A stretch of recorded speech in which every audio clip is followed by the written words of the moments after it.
I think that climate change, everybody agrees today that is a very fundamental problem. It's such a fundamental problem that it's probably the first global problem that only has a solution if everybody is on board. This is no solution by a group of countries. It's no solution by rich or poor. It's a solution by everybody. I think it's very, very important that we have a scientific consensus about the definition of the problem, about causes, about the importance. Still, we don't have a consensus about the solutions. Our obligation as politicians, I think, is to translate that consensus, which is scientific, which is social, into effective political decisions that can solve the problem. I think we need a fair solution, but a common solution. As I said, a solution in which everybody is engaged, but everybody cannot or should not be engaged in the same manner in the solution. I think there are countries that have more responsibility, others that have responsibility about the past, and therefore they have less to be offering to the solution of the future, which is normal and acceptable. And I'm going to ask Jeffrey Sachs to answer by yes or no. Does he agree with what was just said? Yes or no? Yeah, yes, basically. Okay, we'll go into the basically a bit later. How do we go to a workable path? Is strong political will enough, Mr. Solana, to take us to this workable path, to bring everybody on board? I think everybody should be on board, but the contribution should be differentiated. I think that is a fair statement that should relax the concerns about this issue in many countries. Now, as far as the United States is concerned, I had a meeting with President Bush, last week, in fact, and I think there is a sentiment that they are moving towards accepting the Copenhagen dates and also to get a binding agreement. Now, problems which still are, the problems basically still there are, is that other countries, big contributors, China, India, they have to accept the same premises. If not, I think the President of the United States will not be in a position, according to him, or this President, to sign. I think we will be able to move towards Copenhagen in a coherent fashion. Jeffrey Sachs. From the point of view of the developing countries, their position is very clear. They want the chance to achieve economic development, and they don't want any agreement to stand in the way of economic development. There's also absolutely the imperative of finding a way to reduce emissions in a context which allows for economic growth, but at the same time commits all countries to low-emission technologies. That's the trick.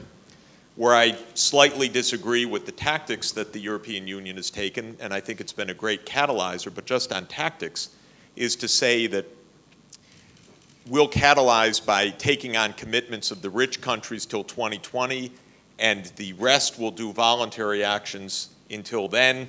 Afterwards, China and others will join with binding commitments.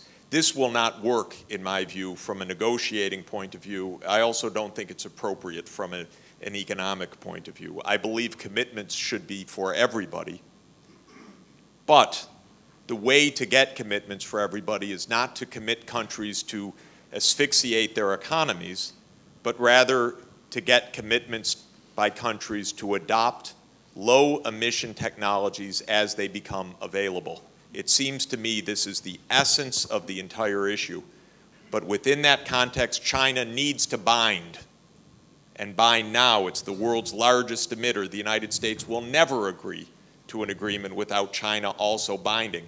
So I think we should have universal binding, common but differentiated strongly, based on a technology pathway that is shared. Let me say that I agree completely with Jeffrey.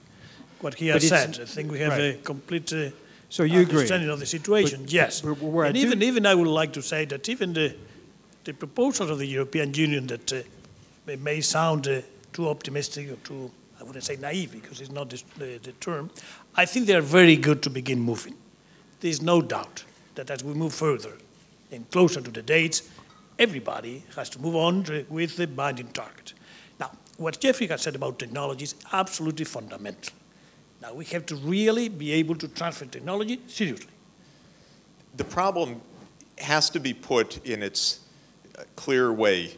For example, the problem is not our electricity use. The problem is the carbon emissions that come from electricity use. It's really important to target specifically what the problem is.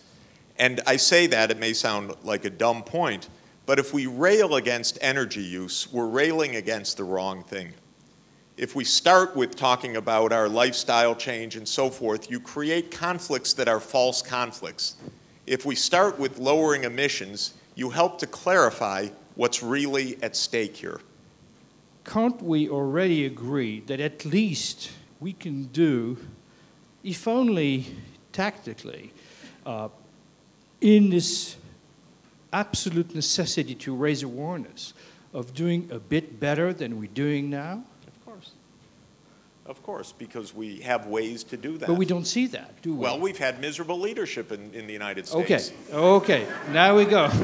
Well, right. Of course. No, come on. Let's get real about this. What we're trying to do is find a path to a solution.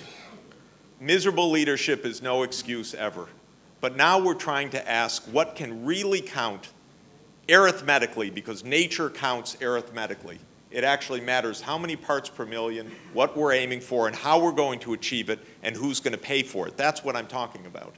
And I'm being a little bit less sentimental, because I think we have to get down to hard numbers and understand what this is about. And the only way we're going to finesse this issue is through a series of new technologies. And this brings me to a point where I do think everybody has failed so far. We've spent a tremendous amount of time on the European trading system and debating taxes versus credits and so forth, but we've spent a tiny fraction of the time of mobilizing technology, which partly comes through markets, but to a much, much greater extent also requires a partnership of government. We've wasted a decade. What about funding for lithium batteries so we can have plug-in hybrids that get 4 times the mileage that we have? What about, Spanish industry has wonderful technology for concentrated solar thermal. Let's build some of these, especially in Africa, so that we get the advantage of what will be the true transformative technology in the future. And this is a major missing piece of what we're doing. We're not mobilizing technology through technology policy. We're only talking about market fixes and tradable permits. Spent much too much time on that, and much too little time on the reality of what we're going to need to get the job done and demonstrating it, because it costs money to demonstrate it, and the private sector won't do it. And what Commissioner Solana said is absolutely right. We're going to need to look hard at intellectual property as a core part of the strategy of this going forward. How to transfer IP as part of this. That may be China's #1 demand, actually, of everything is, okay, we agree, but we're not going to pay royalties for your technology. You're going to transfer it, then we agree. I would like to say that on awareness, you ask about awareness. I think the level of awareness at the speed at which awareness has grown up is fantastic. I remember still not many years ago, less than 5, talking in Asia with the ASEAN countries, and including China in that meeting, India. The level of the discussion was really years ago from what we are having today with the same people. You go today to Singapore, you go to China, you go to India, and you get engaged in a debate which is serious and is pragmatic in a way. So therefore, awareness is something that comes also from the very important effort of the scientific community. We spent $700 billion on the Pentagon, but we spent $3 billion on sustainable energy technologies. That's why a decade has gone by and we haven't built one carbon capture demonstration plant. Unfortunately, Europe's not doing really any better on this public spending on R&D. Budgets are tight, you know. But when budgets are tight, public goods do not get financed. And when public goods do not get financed, we on this planet do not solve problems. That's the beginning and the end of it as far as I'm concerned. It's not a huge amount of money, but we better spend 1% of our income on this or we're going to face calamities.